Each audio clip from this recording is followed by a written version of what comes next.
చూద్దామండి. వెంకట్ హైదరాబాద్ నుంచి రాస్తున్నారు. పూజకు ఏ పూలు ఉపయోగించాలి తెలియచేయగలరు అంటూ రాస్తున్నారు.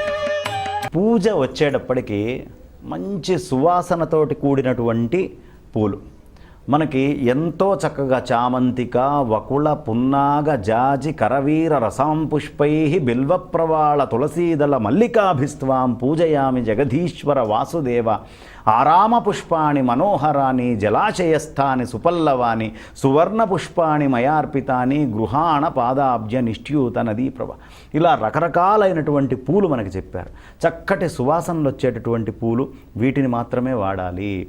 ఆ తర్వాత వాడకూడనివి కూడా కొన్ని ఉన్నాయి. మొగలి పువ్వు తీసుకొని వచ్చి పరమేశ్వరుడికి పూజ చేయకూడదు. ఎట్టి పరిస్థితుల్లో అది దోషము, దాన్ని వాడడానికి వీల్లేదు, నిషేధము. అలాగే గరిక తీసుకొని వెళ్ళి అమ్మవారికి పూజ చేయకూడదు. అలాగే మనం తులసి దళాలను తీసుకొని వెళ్ళి ఒక్క వినాయక చవితి రోజు తప్ప మిగతా ఏ రోజు గణపతికి పూజ చేయకూడదు. ఇలా కొన్ని నిషేధమైనటువంటివి ఉన్నాయి. బాగా మదవాసన వచ్చేటటువంటివి, ఇట్లాంటివి కూడా పనికిరాదు.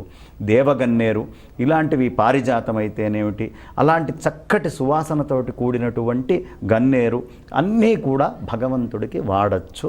అలాంటి పూలను తీసుకొని వెళ్ళి దేవతా వృక్షాల నుంచి సంజనితమైనటువంటి పూలు ఏవైతే ఉన్నాయో ఆ పూలన్నీ కూడా స్వామివారికి చక్కగా వాడచ్చు.